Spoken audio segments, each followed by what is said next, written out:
¿Cómo les va? Muy buenos días. Último martes del año. Esto es Orden del Día.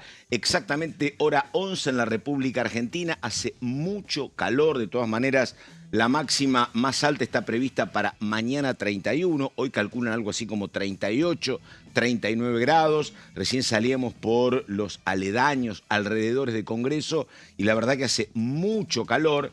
Pero estamos con dos temas centrales. En un ratito va a estar María Cafferata. Hola María, ¿cómo te va? Hola Pato Méndez. Con un montón de datos centrales de cómo viene la cuestión de la modernización laboral. Mucha pregunta sobre varios temas en lo que tiene que ver con las horas que se trabajan y no se van a pagar como horas extras, lo que tiene que ver con el cálculo de indemnización. Así que varios temas que son como muy nodales en un ratito. Y vamos a estar con Daniela, con otro tema muy hablado en estas horas que tiene que ver con la inocencia fiscal y un montón de números. ¿Cómo le va, estás, Pato? Daniela Romero, que dice buenos Hola, días? Mary. Un placer compartir el último programa del año con ustedes. Efectivamente. Sí, vamos a estar hablando del proyecto de inocencia fiscal que fue sancionado junto con el presupuesto 2026 el viernes pasado y que todavía sigue siendo foco de cambios y... bueno, más que nada para delinear la reglamentación, pero ya de la mano de lo que va a ser el trabajo del Ejecutivo, así que vamos a estar hablando de eso, porque bueno, la sanción entiendo que ya se publicó en el boletín oficial, Sí. tanto el presupuesto como el de inocencia fiscal. Hay que ver cómo queda la letra chica de la reglamentación. Vamos a ver qué es lo que dijo el presidente y lo que dijo el ministro de Economía, Luis Caputo. Algo dijiste ayer, Cafferata, pero ¿por qué vos creés, pensás, intuís que va a haber mucha negociación sobre varios puntos en la modernización laboral? Es el verdadero objetivo ahora de cara a la segunda etapa de extraordinarias que tiene el gobierno. Ahora los senadores ya están en modo vacaciones, después de la sesión del día viernes, el logro de la sanción del presupuesto. El objetivo de Patricia Bullrich, que va a ser la que un poco se va a encargar de juntar los votos en paralelo a algunos de los dirigentes de Casa Rosada, es finales de enero empezar a retomar las conversaciones para el 10 de febrero poder avanzar con una sesión. Hay conversaciones incluso por estos días con algunas terminales de la CGT para ver de resolver cuál va a ser el texto final. Hubo un dictamen hace un par de semanas, pero hay un consenso generalizado de que ese dictamen no va a ser la ley que va a salir, si termina saliendo, porque en principio tenés a radicales que están pidiendo modificaciones, a gobernadores que conversan con la CGT y están pidiendo modificaciones, y fundamentalmente la misma central gremial que está negociando con el gobierno y que le dice que hay algunos artículos que no pasan, y el gobierno no quiere abrir una guerra con la CGT en este contexto. En verano, que siempre tiene otra connotación, prefieren negociar y ver de avanzar con la modernización laboral con cierta paz.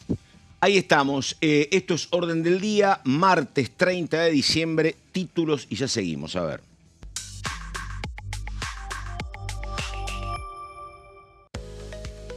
Recordamos presupuesto 2026 y ley de inocencia fiscal. Las normas aprobadas en la Cámara Alta ya están en vigencia.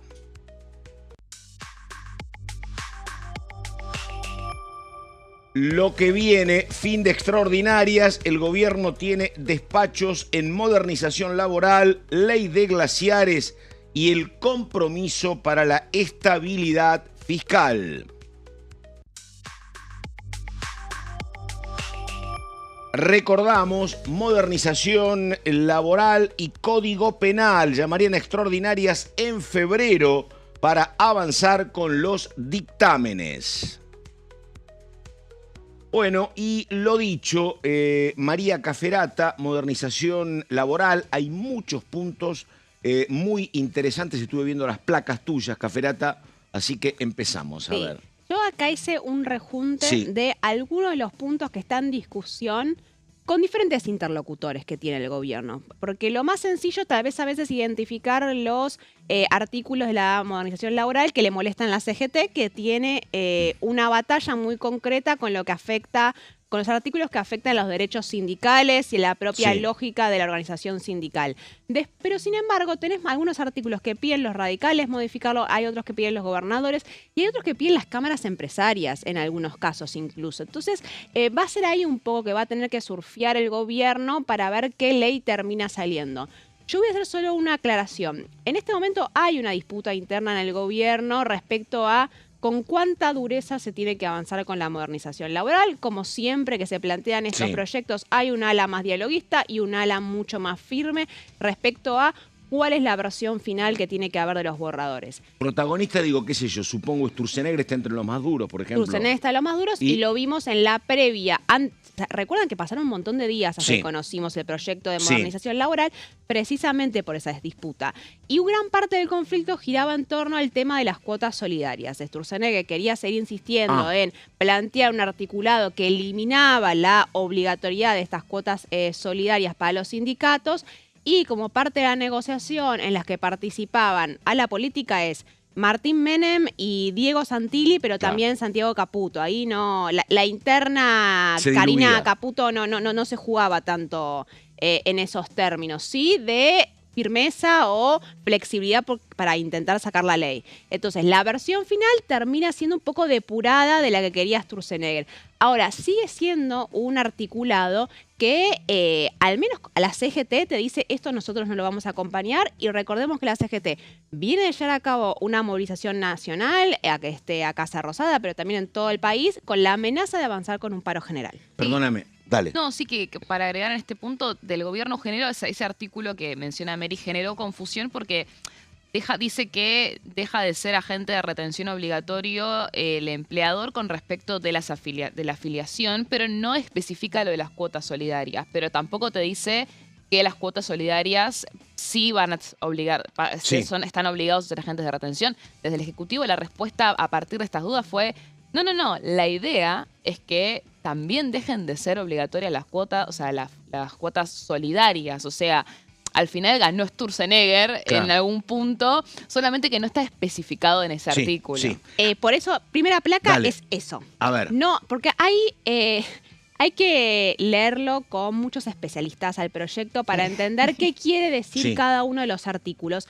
Porque si hay un tema que está escondido en muchos de los artículos, es el tema de las cuotas solidarias. Está hecho por el mejor estudio laboralista empresario. Exactamente. Entonces, conocen todo acá. El de Funes de Rioja, exactamente, que había colaborado. Exactamente. Entonces, una de las maneras que está escondido la posibilidad de quitar la obligatoriedad de las cuotas solidarias, que vamos a hacer una mínima aclaración, es importante para los sindicatos porque es la principal fuente de financiamiento que tienen hoy en día los sindicatos y terminar con eso podía implicar el desfinanciamiento y por lo tanto el funcionamiento mismo de los sindicatos.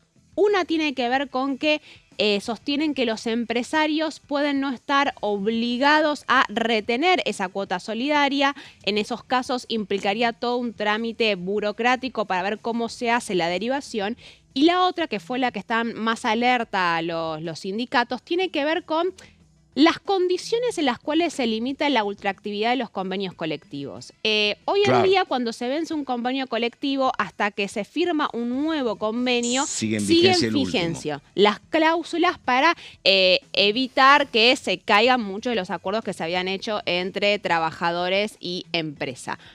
Lo que modificó, y eso también fue resultado de una negociación interna, Sturzenegger quería que se eliminara la ultraactividad para todas las tipos de cláusulas, las obligacionales y las salariales.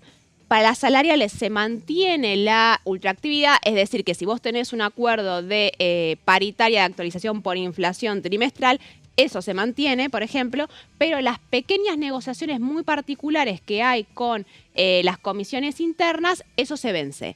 ¿Y qué hay adentro de las cláusulas obligacionales? Las cuotas solidarias. Tengo una pregunta. Es decir, si se vence el convenio colectivo, se puede caer la cuota solidaria, la obligatoriedad de la cuota solidaria. Ahí está escondido, entre muchos otros artículos, el fin de la obligatoriedad de este tipo de cuotas sindicales. Un tema que es una apreciación a lo mejor equivocada mía, consulta a las dos. Digo, ¿el rol de Sturzenegger no es el más cómodo? ¿En qué sentido, digo? porque él tiene que tener una posición, él siempre es la posición más dura frente a gente como Martín Menem o como Santilli. Santilli y Martín Menem tienen que preocuparse por otro montón de cuestiones. No romper todos los lazos con el movimiento gremial, Santilli es el ministro del Interior, tratar de preservar la paz social, tienen que interactuar con gobernadores, entonces tienen que atender intereses generales. Sturzenegger está ahí en su cajita de cristal, pide, y los que se tienen que romper los cuernos son los otros. ¿Se entiende lo que planteo? El ala política del gobierno estaría muy de acuerdo con lo que acabas de decir.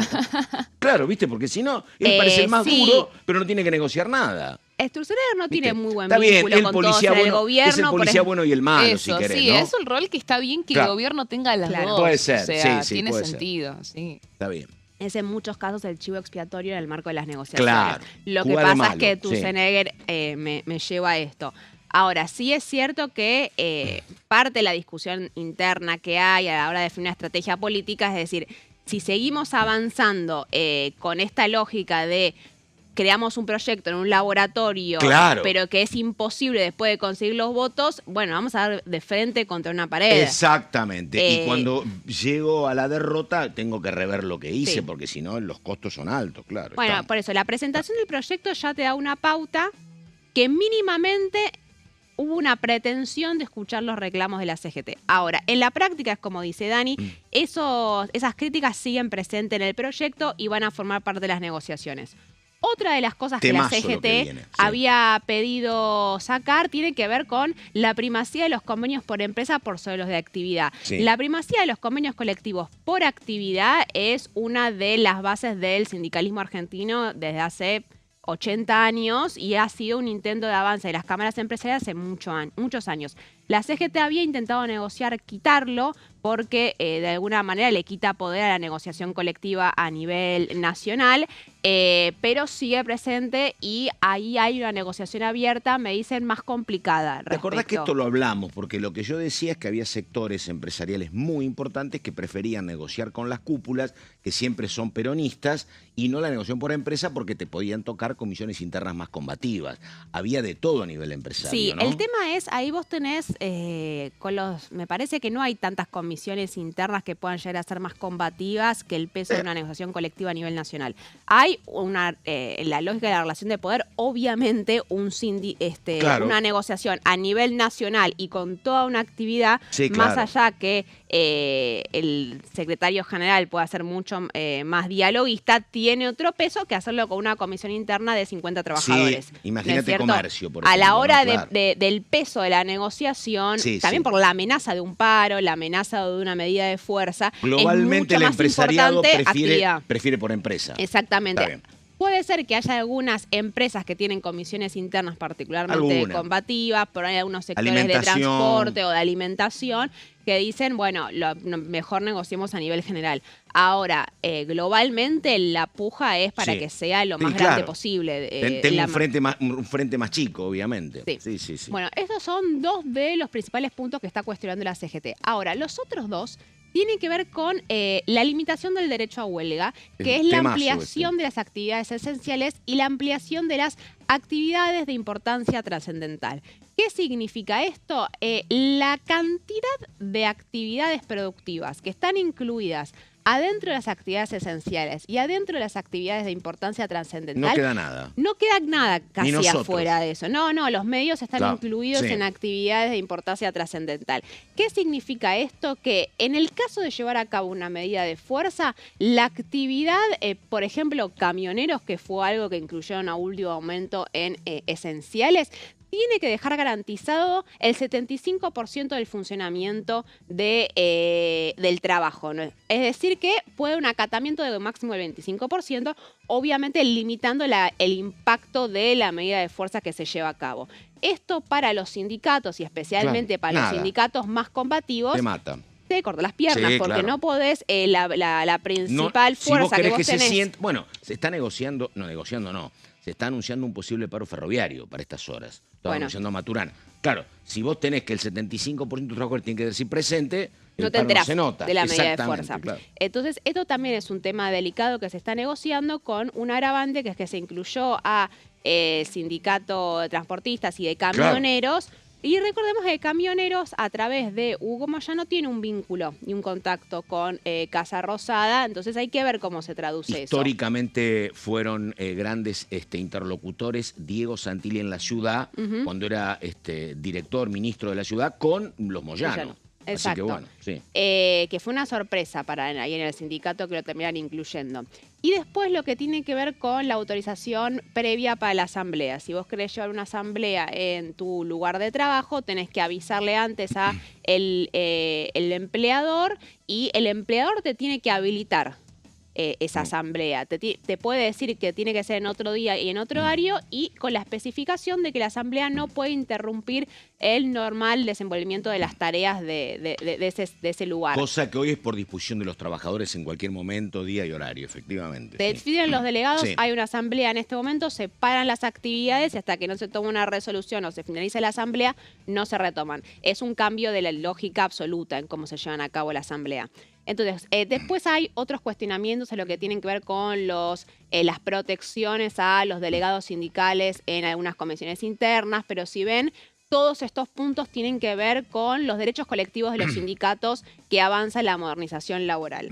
Después, tenés otro tema, que acá las críticas no son solamente de los sindicatos y de algunos sectores del peronismo, Claro. sino que algunos radicales están, y muchos te dicen cuando hablas, esto es un artículo que no va a salir. Y los empresarios también se quejan mucho Y algunos con empresarios, fundamentalmente las pymes. A ver, vamos a ver, darle... vamos. ¿Qué estamos hablando? El Fondo de Asistencia Laboral. Esto es el fondo que pretende reemplazar las indemnizaciones.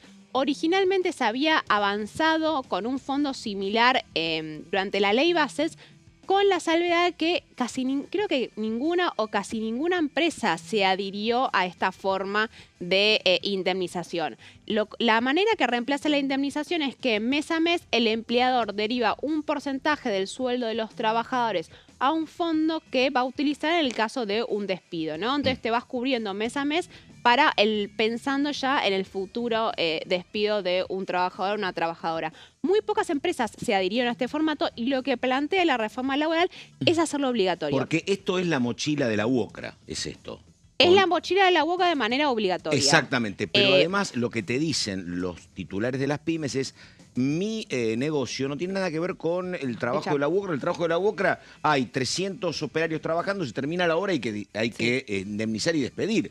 Yo hace 30 años que tengo trabajadores y no despido. No quiero gastar la plata que no voy a utilizar nunca, te dicen. Sí. Entonces, más... lo que sí hay acá, que sí, a diferencia de lo que había en la ley Bases, es que hay sí un ahorro por parte del empleador, porque y esta es una crítica que es más global, más allá de la relación particular de empresario-trabajador, sino a nivel del financiamiento de las arcas públicas. Porque acá, para incentivar a los empresarios a que quieran adherirse, vos vas a tener que aportar un 3% todos los meses del salario de los trabajadores, pero a cambio te vamos a ahorrar el 3% que vos aportás respecto a las jubilaciones y que le aportás al sistema integrado de previsión previsional argentino. Es decir, que vos reemplazás con el 3% que estás destinando al Estado y al ANSES, te lo estás mandando directamente a este fondo para el trabajador. Para el empresario probablemente sea un ahorro, porque si vos vas a cobrar indemnización, pero estás desfinanciando el ANSES, y hay una discusión política respecto a que va a ser la ANSES financiando las indemnizaciones de los trabajadores despedidos. Y acá hay una disputa muy fuerte que ya no es en términos solo de los sindicatos, sino a nivel de política pública mucho más global, sobre cómo se financian las jubilaciones. Y política previsional. Entonces, esto también va a ser un tema delicado. Después yo te traje... es un temazo que viene, a ver. La eliminación de... Vamos a la próxima. Claro, sí. La eliminación de la obligatoriedad de los aportes patronales a las cámaras empresarias. Porque la eliminación de la obligatoriedad no es solamente para los trabajadores, sino también para los empresarios. Y acá algunas cámaras empresarias como CAM están diciendo, ojo, si los empresarios no nos obligamos a poner plata en las cámaras empresarias, nos vamos a desfinanciar. Pero perdóname, esto fue un enfrentamiento muy duro este año de Mario Greenman, de la Cámara Argentina de Comercio, uno no puede decir que es antigobierno, contra Sturzenegger. Exactamente, claro, sí. Dice, no te metas con la plata mía, ¿qué tenés que hacer con la plata mía? Sí, sí. Y así que no sé cómo estará eso. Bueno, van a formar parte y le están pidiendo al gobierno que lo saquen. Recordemos que no es lo mismo que la Sí. negociación de la Cámara Argentina de Comercio, que tal vez No sé qué dirá, no sé qué dirá el menos. propio empresario que pone plata, si le quiere poner o no a la Cámara. La verdad que no sé, pero bueno. Sí. Bueno, Pero, claro. la lógica subyacente del gobierno es las cosas que reducen nosotros vamos por, Costos. por los costos. Claro. Sí, sí, sí. Todo lo que no reduzca los costos Está bien. lo podemos conversar. El Claro. resto va a salir así. Después, otro que tiene que ver con un reclamo, en este caso, de las entidades bancarias, porque ya hablamos de los sindicatos, hablemos de las cámaras empresarias y de las cámaras bancarias. Tiene que ver con la habilitación del pago de los salarios en billeteras virtuales. Es decir, que te lo pueden pagar, por ejemplo, por Mercado Pago y acá... Y no por un banco tradicional. Y no por un banco tradicional. Están en estado de alerta los bancos tradicionales diciendo tenemos la cuenta sueldos y se puede empezar a financiar a través Y eso de porque tal vez Mercado Pago te paga una cuota mayor, por ejemplo. ¿Por qué sería? No, porque un beneficio mayor. hasta ahora tenías el monopolio de cómo Claro. se hace, cómo se derivan los sueldos, ahora ya no va a ser así. Está bien.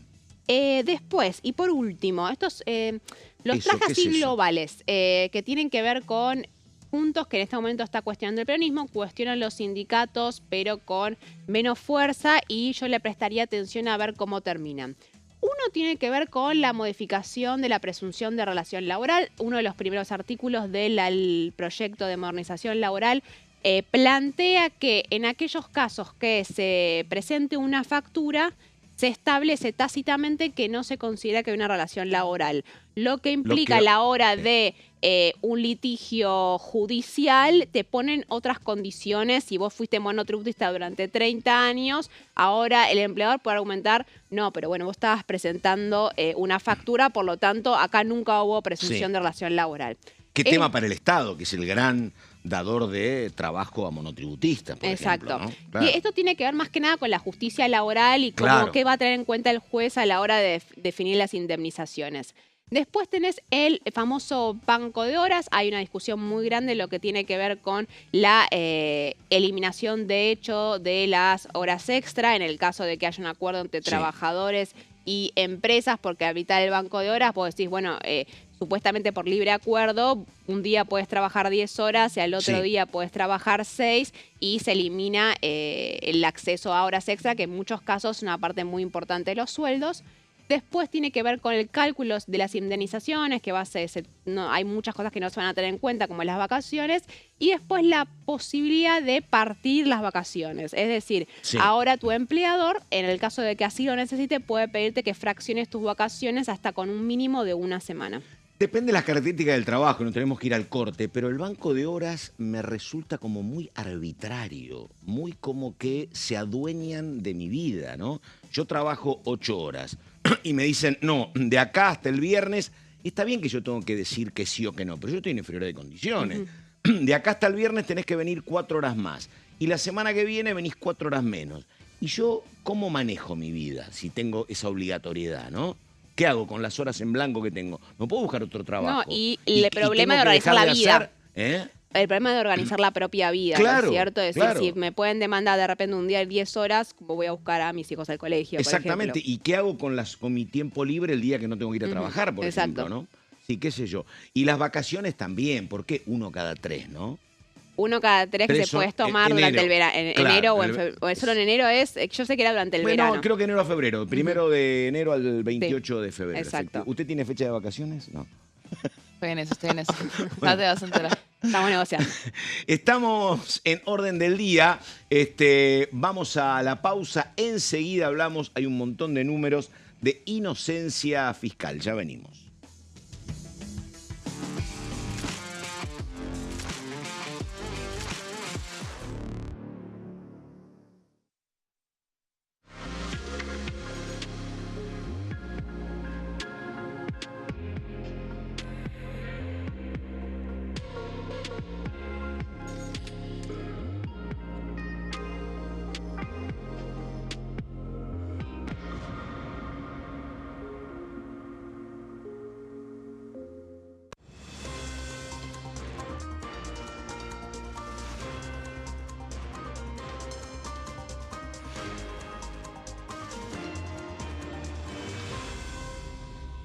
Consenso, de lunes a viernes, 12 horas. ¿Cómo funciona el Congreso? Cuando un proyecto de ley ingresa a la Cámara de Diputados, ya sea presentado por un legislador, enviado por el Poder Ejecutivo o producto de una iniciativa popular, se trata primero en el ámbito de las comisiones. Las comisiones son el espacio de análisis y debate sobre los proyectos conformadas por legisladores de distintos bloques. Hay 46 comisiones permanentes que son centrales en la discusión parlamentaria, como Presupuesto y Hacienda, Asuntos Constitucionales o Legislación General. Existen también 32 comisiones especiales que tratan temas específicos. En su mayoría son bicamerales, es decir, que están compuestas por diputados y senadores, como la bicameral de trámite legislativo, encargada de analizar los decretos del Poder Ejecutivo. Para que un proyecto sea tratado en el recinto, debe contar con el apoyo de la mayoría de los integrantes de las comisiones a las que haya sido girado. Al finalizar una reunión de comisión, se dictamina sobre la pertinencia de tratar el proyecto en el recinto. El dictamen puede plantear la aprobación del proyecto o su rechazo.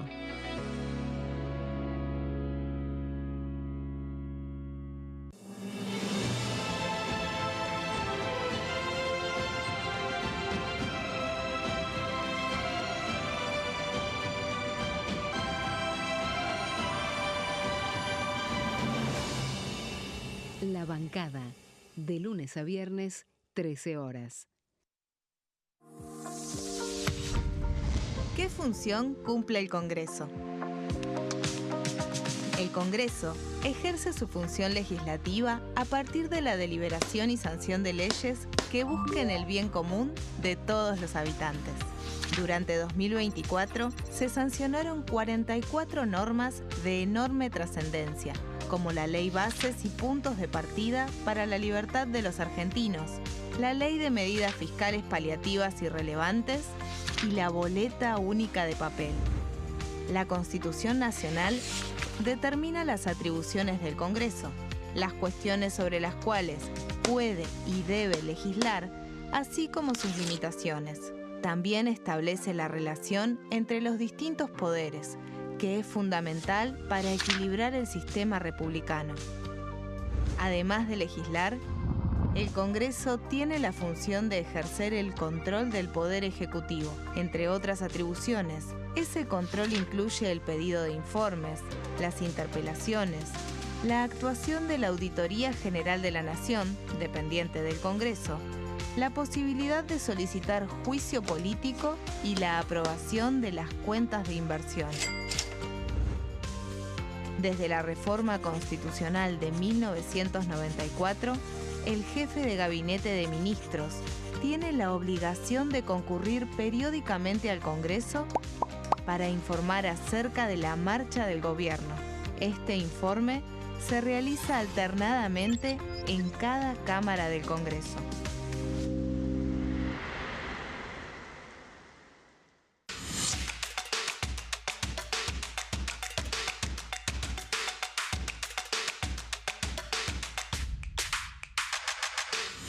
Quórum, de lunes a viernes, 14 horas. El sarampión es una enfermedad viral altamente contagiosa. Que no juegue con tu hijo. Puede poner en riesgo especialmente a menores de 5 años no vacunados. Ante la aparición de fiebre y manchas rojas en la piel, consulta de inmediato con un médico. La vacuna es la única forma de prevenirlo y es parte del calendario nacional de vacunación. Es segura, gratuita y está disponible en vacunatorios, centros de salud y hospitales públicos del país. Vos ya tenés esta vacuna, dásela a tus hijos. Elegí prevenir.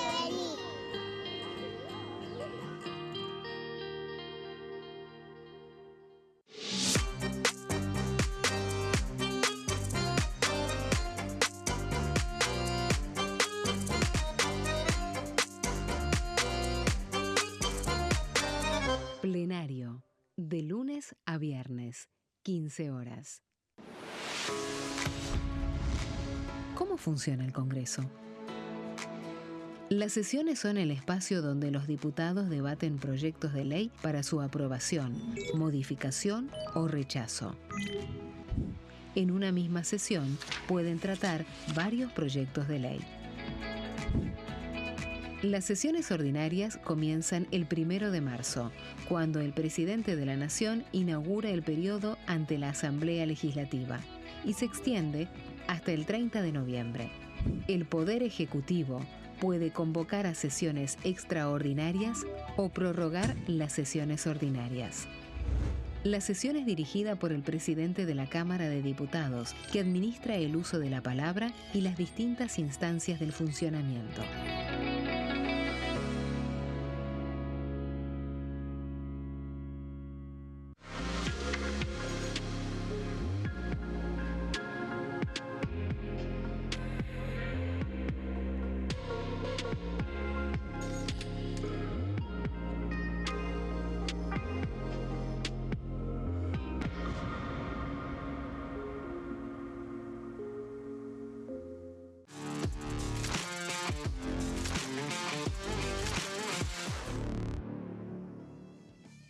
Bueno, esto es Orden del Día, 11 de la mañana, 30 minutos, una mañana con mucho calor, con mucho sol, imágenes de la zona del centro porteño.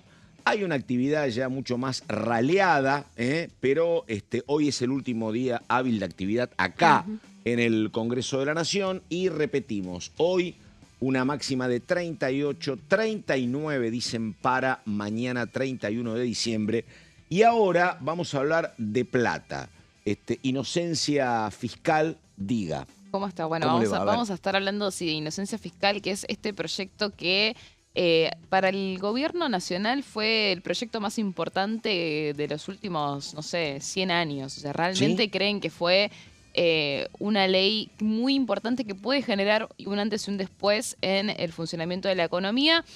¿Por qué? Básicamente porque es un proyecto de ley que está orientado dentro de lo que es este plan de reparación histórica de los ahorros de los argentinos a inyectar en la economía esos 200.000 millones, 300.000 millones de dólares que supuestamente están debajo del colchón en la informalidad, que son cálculos que hacen según estimaciones oficiales, estimaciones de consultoras y también del Fondo Monetario Internacional. La idea del gobierno nacional es conseguir, obviamente, un aumento significativo de la recaudación, que sabemos que es uno de los problemas que siempre afronta, más que nada cuando llega algún tipo de vencimiento. Entonces, bueno, hay mucho entusiasmo de parte del gobierno por la sanción de esta ley, para repasar brevemente cuál fue el paso de esta ley, recuerden que se presentó en mayo, junio de este año, en el marco justamente de este plan, en el que muchos gobernadores, 17 gobernadores para ser exactos, se adhirieron al régimen simplificado de ganancias y que el gobierno buscaba que esta ley de alguna forma termine de ponerle el moño a estas medidas que habían anunciado en ese entonces, porque sin la seguridad jurídica de lo que tiene que ver con las multas, la prescripción de las denuncias y por supuesto que no haya, o sea, mejor dicho, que haya un blindaje a nivel jurídico sobre no revisar los periodos fiscales. Que no venga el próximo gobierno a decirte de dónde sacaste esta plata que depositaste. Eso es lo que iba a generar que los bancos finalmente se terminen adhiriendo realmente, porque yo creo que lo que quiero hablar hoy justamente es una de las patas más centrales del proyecto que tiene que ver con este régimen simplificado de ganancias, que justamente es lo que va a, de alguna forma, hacer que el contribuyente pueda, no es blanquear, pero pueda poner su plata, sus ahorros, sin que le estén revisando en detalle de dónde lo sacó, básicamente. Entonces, para que los bancos no te estén pidiendo más de lo que el gobierno quiere que les pidan, bueno, a eso viene este blindaje jurídico. Esto en líneas generales. Este proyecto no había avanzado porque si bien vimos que tuvo mucho consenso, no hubo lugar para el gobierno para incluir una agenda propia durante todo el año. Entonces, por eso es que fue una de las prioridades en extraordinarias. Vamos a ir a la cita del presidente Javier Milei con respecto de... Sacó un tuit muy extenso el presidente con respecto de la sanción de esta ley. Como te digo, le dan muchísima importancia al gobierno. Una de los párrafos del presidente es: Esta ley es revolucionaria, estamos blindando los ahorros de los argentinos para siempre. Ningún gobierno que venga después de nosotros va a poder robarles los ahorros a los argentinos de bien. Como te decía, este es uno de los puntos centrales, que es justamente que si mañana el gobierno cambia, bueno, tratar de darle algún tipo de certeza a los contribuyentes para que se queden tranquilos de que pueden llevar adelante el régimen simplificado de ganancias sin preocuparse por lo que pueda llegar a pasar en el futuro. Y aquí vamos al primer tema con la próxima placa, que es realmente un dato, que son los montos, que yo creía que eran montos sensiblemente inferiores, ¿no? Bueno, a ver, dale. Sí, porque no cualquiera se puede adherir al régimen simplificado de ganancias. Sí. Ese es el punto principal. Sí. Básicamente los que van a poder normalizar su situación frente al arca son personas humanas y sucesiones indivisas con ingresos de hasta 1.000 millones de pesos y, ojo con esto, con patrimonio inferior a 10.000 millones de pesos. Entonces esto es clave porque no es que para el régimen se pueda agregar cualquiera. Pero ahí viene el primer dato y tal vez una confusión. Cuando vos te hablan de dólares del colchón, sinceramente, yo pensaba al comienzo, digo, bueno, qué sé yo, en los $5.000 que tiene guardado Caferata, ¿no? Yo pensaba en esa plata. Claro. No, acá 1.000 millones como tope son 7 millones de dólares y 10.000 son 70 millones de dólares. Es más que dólares del Bueno, lo colchón. que tengo. Mirá cómo se Tengo agrandó. colchón, sí. Es un colchón king size, pero digo, la es verdad... un colchón king No, size. claro. Yo pensé que eran cifras menos significativas, donde ya hubo, no era necesaria ni siquiera alguna inscripción. Hubo otro momento donde podías, si tenías 7.000, 8.000, podías también ingresarlos en el banco y no te iban a preguntar nada. Pero acá son números más significativos. Y bueno, sí, o Claro. sea, claramente Sí. no va en Mueven el búsqueda de los amperímetro. 5.000. Exactamente. Sí, es un poquito mayor. A ver, de hecho, bueno, de lo que se habla mucho es de un boom inmobiliario, Claro. ¿no? Se habla de cómo esto puede Ya te impactar en anticipan consumos que- mayores, sí. ¿no? Simplemente Ya te anticipan que pagarte pueden el bajar sillón. los departamentos nuevos, efectivamente, Sí. porque va a haber mucha demanda de construcción, efectivamente. Bueno, eso es un poco, eso sí, Sí. fue una de las cosas que se habló. Sí. Claramente el negocio inmobiliario no solamente son esos $5.000, ¿no? No, Por no. eso es que se amplía, pero reitero esto porque no es que tampoco es sin límite. ¿Y de qué significa el régimen simplificado de ganancias? Básicamente vos siempre tenés que presentar para pagar ganancias una declaración jurada de o sea, vos tenés que facturar. ¿Qué pasa? Lo que va a cambiar es lo que te van a pedir en esa facturación. Porque lo que incluía la facturación antes es los gastos deducibles, los consumos personales y las variaciones patrimoniales. Con este nuevo esquema se excluyen los consumos personales y los incrementos patrimoniales. El arca entonces va a calcular el monto a pagar solamente por lo facturado durante ese ejercicio fiscal, sin importar cuánto haya aumentado ese patrimonio y de cuánto sea el consumo personal durante ese periodo. Lo que no va a revisar son los 3 periodos fiscales anteriores. Eso está dentro de lo que tiene que ver con cómo se van a llevar adelante las denuncias y la actualización de las multas. Y más que nada porque también hay un foco principal que es que se reduzca la cantidad de denuncias que se llevan adelante. Exactamente, Por esto, se modifica de ahí- antes, la idea es que, si antes todos éramos culpables, ahora todos son inocentes y en Exacto. todo caso, cuando se demuestre tu culpabilidad, yo voy a por vos. Como Pero no funciona son- igual en No en son el... todos culpables, presumiblemente somos inocentes. Claro, de ahí Pero bueno, el concepto de presunción de inocencia fiscal, que es básicamente cómo funciona la presunción de inocencia en todo el país, pero que lo que detectaban es, bueno, cuando se trata de impuestos, la lógica es al revés. Entonces, de ahí es que surge la esencia y el espíritu de esta ley, que busca de alguna forma no estar revisando y armando denuncias penales por cualquier cosa. O sea, por estar Sí. persiguiendo al contribuyente. Y acá es donde yo quiero hablar de este no punto buscar central. perejiles, te diría. Bueno, pero hablemos de este punto Sí. central. Porque A ver,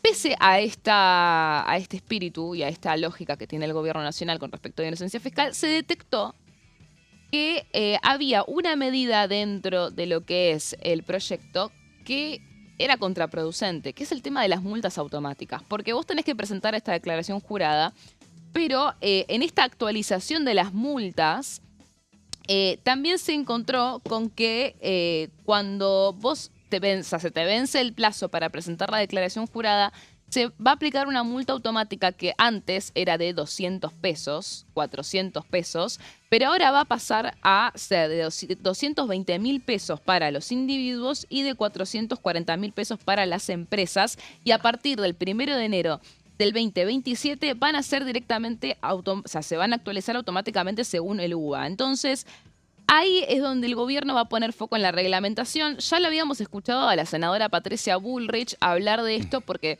se lo habían acercado, me acuerdo, por ejemplo, el radical Maximiliano Abad, que decía, con las multas automáticas, que encima están actualizándose a un monto mucho más significativo, porque antes 200 pesos, 400 pesos era simbólico. Si tenés una multa automática, se van a generar denuncias, Claro. y eso es contraproducente con el espíritu de la ley de lo que están planteando. Y ahí el gobierno plantea dos posibilidades. Uno, vamos a ver el tuit de Luis Caputo, si se puede. Tiene que ver con sí. la reglamentación. Ahí el ministro de Economía había dicho que Mucho estuvo... debate en los bancos, ¿no? Sí, No rompan las muchísimo pelotas, con es esto. eso, ¿no? No, este es esto, otro. dale, sí. Este es Sí. otro. No, lo que vos te referís... Muy académico lo mío. Sí. Sí, Lo dale. que vos te referís es el tuit del ministro de Economía con respecto a la declaración jurada Exactamente, y sí. lo que vos facturás ante los bancos, que los bancos podrían llegar a pedir Sí. otra cosa. Es la guerra de todo el año, ¿no? Sí, Digamos. sí. Eh, Donde el Banco Nación hizo punta. No, esto tiene que ver, como te digo, por las multas automáticas. Dice que, atento a las inquietudes que acercaron, hablaron con el equipo del ARCA y van a trabajar en la reglamentación con una solución que va a ser en el siguiente sentido. En cuanto ocurra el vencimiento del plazo para presentar la declaración jurada, en vez de intimar y aplicar la multa automáticamente como plantea la ley, ARCA va a enviar un recordatorio por 10 o 15 días hábiles y una vez transcurrido ese plazo, recién ahí se va a intimar y aplicar esta multa que, reitero, de 200 pesos pasa a 220.000 pesos para individuos y de 400 a 440.000 pesos para empresas.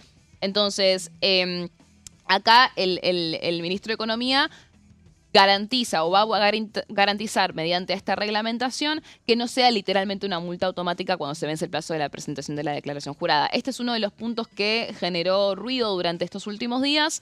Llama la atención porque este proyecto, como les digo, está desde mayo, pero bueno, a último momento se empezaron a dar cuenta de estas cosas. Bueno, Bullrich lo que dijo es que es muy probable que este punto vaya a blindarse también por ley más adelante. Lo que pasa es que el objetivo principal era sancionar esta ley de una vez por todas y que después quizás iban a rever más adelante estos puntos para perfeccionarla o mejorarla. Reitero, pese a que estuvo como 6 meses sin ser tratada, bueno, todavía hay cosas que quieren modificar. La solución que va a encontrar el gobierno nacional es esta: de ir a la reglamentación y a partir de la reglamentación de alguna forma subsanar esto de las multas automáticas, más que nada que puede llegar a afectar mucho a las pymes. Pero por eso para el gobierno es inminente esto, ¿no? Ver bien cuál va a ser la reglamentación. De hecho, volviendo al tema de los bancos, todavía para que se empiece a aplicar esta ley, bueno, están todos los bancos muy atentos a ver cómo va a ser esa reglamentación. De hecho, bueno, hubo ayer como un poco no sé, un poco de revuelo en Twitter porque el Banco Nación había dicho Totalmente. ya podés inyectar, Y ya hoy podés dice- meter los dólares, ahora dice atentos a las consultas. Exactamente. Sí, porque Claro, bueno, porque el tema del banco es qué pasa si me preguntan a mí por qué acepté esta plata, ¿no? bueno, exacto. es la cuestión, Ese es claro, el tema. obviamente. Y ahí es cuando el ministro de Economía, en otras palabras Sí, más claro, coloquiales, pero- dice que no se dejen Exactamente, molestar de por los molestar. bancos y que vayan al Banco Nación, que ese seguramente... Pero Sí, no que va- y que de todas maneras el Banco Nación, hay leyes antilavado Claro, que y hay tiene que cumplir. acuerdos con organismos Sí. internacionales que la Argentina está adherida, por ejemplo, con el Gafi, Claro. que no habilitan que los bancos, Claro. olvídate del Banco Nación, que otro tipo de bancos que son internacionales no pueden aceptar así como así determinados montos de dinero sin pedir ningún tipo de explicación. Más allá de la ley de inocencia fiscal, hay acuerdos internacionales que te ponen ciertas trabas. exactamente, Sí, bueno, a es lo que ver. está, incluso es lo que está anunciando hoy en Nación. Vení que te vamos a evacuar las Exacto. consultas, efectivamente. Lo que sí, a ver, el gobierno, esto obviamente, todo lo que tiene que ver con los acuerdos internacionales, todo lo que tiene que ver con Gafi, todo eso al gobierno le importa mucho porque lo último que quiere es ser un Claro. país marcado internacionalmente por lavado de dinero. Entonces, siempre se hizo un poco de ruido con ese tema. Por eso yo reitero esto, hay que estar atentos a cómo hacen la reglamentación, porque Y con sí. la sanción no es suficiente. Hay que ver, ya vimos que el gobierno va a modificar cosas de la ley con y la eso, reglamentación. perdóname, la reglamentación la puede anunciar el Ejecutivo en cualquier momento, digo, puede ser febrero, Sí. Bueno, me acuerdo cuando fue la ley bases, que era una reglamentación exhaustiva. Esta es un poco más concreta. La ley bases eran muchos temas en uno. Bueno, fueron publicándose de a poco las reglamentaciones. Pero bueno, hay que ver eso, atentos a cómo queda realmente esta ley con la reglamentación, porque, ya de por sí el tema de las multas va a ser algo que ya anticiparon que lo van a rever, que lo van a revisar. De todos modos, reitero esto, para que lo de las multas, si la ley dice multa automática y el gobierno dice te damos un plazo de 15, 10 días hábiles, bueno, eso después tendrá que estar por ley, para que brinde un poco más de tranquilidad. Mientras tanto, bueno, sí, estos 10, 15 días hábiles le van a dar un respiro a las pymes para que sepan que si no se les vence por un minuto la declaración jurada no van a tener que pagar los 120.000 pesos. Pero bueno, el espíritu es ese, ¿no? Tratar de reducir la cantidad de denuncias. Lo mismo con el tema de la declaración jurada para el régimen de ganancias, en términos de si encuentran algún tipo de irregularidad, tenés que saldar tu deuda, te vamos a dar un aviso, 30 días a partir del aviso, para poder saldar tus deudas y tus intereses, de manera tal de, justamente dar esa ventana de aire para que no todo termine y recaiga en una denuncia penal.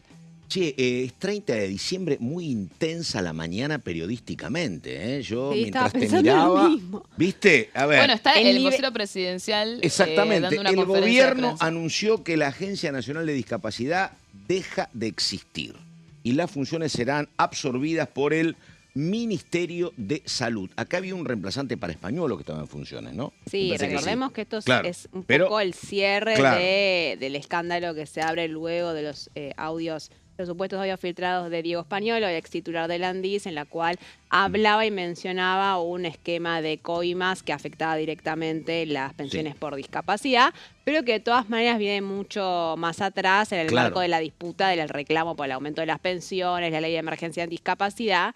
Y finalmente Manuel Adorni acaba de anunciar que va a disolver la Andis. Claro. Y el otro dato, digo, la verdad no creo que esté detenido porque el título es Tensión en Aeroparque. Faroni, habla de Javier Faroni, descartó un teléfono celular cuando fue interceptado por la policía. El descarte es un término muy del periodismo policial, es tirarlo. Y Faroni, recordamos que es un muy reconocido empresario, al que se lo señala como el titular de una empresa a nombre de su hermana, donde AFA derivaba parte de los contratos en los Estados Unidos, y dice que hubo una situación muy incómoda. No sé si fue detenido o no, pero cuando se iba a producir ese hecho, tiró el celular. Está muy de moda esto, andar tirando celulares al mar y demás. No sé quién contaba los otros días que lo había tirado al río al celular también. Bueno, y lo otro, la justicia levantó el secreto fiscal y bursátil del presidente de AFA, Chiqui Tapia. También es otro tema en esto que, Merced, me parece una gran investigación de La Nación sustancialmente. La verdad que es un momento muy complicado para el presidente de AFA, ¿no? Así que bueno, ahí estamos. Decime. Un dato más sobre el tema de la Andis, A ver. Alejandro Vilches, que es el Esa interventor, que, Sí. a ver, cuando pasó todo esto con Españolo, Alejandro Vilches, él termina siendo el titular de la Andis como representante del Ministerio de Salud, o sea que... era porque como un es delegado hombre, de salud. Es un hombre de Lugones. Entonces, esto de alguna forma es una reestructuración que ya venían anticipando de parte del gobierno hace varios meses, pero estaban terminando a también definir un poco las auditorías internas. Había una idea del gobierno de reestructurar la Andis hace tiempo. Lo que va a terminar pasando va a ser una secretaría dentro del Ministerio de Salud con Vilches como secretario. O sea, va a ser de titular, en vez de ser de titular de la agencia, va a ser de secretario. Sí, la verdad que tengo que revisarlo ahora, Google mediante, en qué momento se crea la agencia. No tengo presente en qué momento.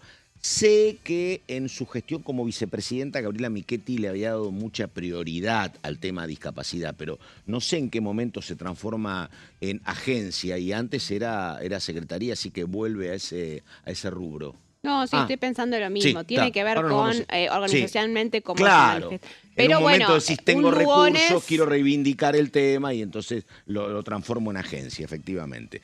Y esto, bueno, digo, esto en lo que tiene que ver con la situación de Españolo no modifican nada la situación de Españolo legalmente. No, esto, legalmente nada. avanza No, no, la no. causa. Bueno, tenemos que ir redondeando enseguida la continuidad de DTV. Síntesis, entonces, habrá que esperar la reglamentación del Ejecutivo en materia de inocencia fiscal, por un lado, y en lo que tiene que ver con el trabajo de María sobre los temas más calientes en torno a modernización laboral. Se supone, María, que va a haber mucho contacto este enero entre las partes, ¿no? No tanto. Finales de enero, digamos. Finales de enero. Yo ayer hablaba con varios senadores. Algún quincho en Mar del Plata, ya están preparando el asado del 31 de diciembre. No esperaría muchos contactos. Por estas horas, la mayor conversaciones giran en torno a en el interbloque del peronismo entre Carolina Moisés y Guillermo Andrada y Sandra Mendoza, que son los 3 senadores peronistas que votaron a favor del presupuesto de Javier Milei. Bueno, están en una disputa a través de redes sociales internamente muy fuerte con el resto de la conducción Carolina cristinista. Moisés abrazada ¿con quién? Con Néstor Kirchner. Con Néstor Kirchner. En la campaña del 2003, efectivamente. Así que va a ser un enero de interna peronista que va a continuar. No es solamente la interna en el PJ bonaerense, sino también esta disputa que hay hace muchísimos años entre la conducción de Cristina y de la Cámpora versus los gobernadores y el peronismo del interior. Comprensible porque son ya veteranos de decenas de batallas, pero ni Barrio Nuevo, ni Cavalieri, ni Moyano son protagonistas de este diálogo potencial con el gobierno, me parece, ¿no? Sí, digo, Moyano. todo esto está en nombres de Jerónimo. Bueno, sí, los Moyanos son padre e hijos, pero está Jerónimo, está Gerardo Martínez, me parece, ¿no? Una cosa son los diálogos formales que pueden tener a través del Consejo de Mayo y Gerardo Martínez, pero después hay contactos informales de algunos dirigentes de Casa Rosada que whatsappean, vamos a decirlo, con algunos secretarios generales. Cuidemos esos teléfonos, los tiremos al río, entonces. Bueno, nada, nos tenemos que ir, nada más, último programa del año. Daniela Romero, muchísimas gracias. A usted, fue un placer. Hasta cualquier momento. María Caferata, igualmente. Feliz año. Igualmente. Nada más, gracias, buenos días y enseguida la continuidad de DTV. Chau, chau.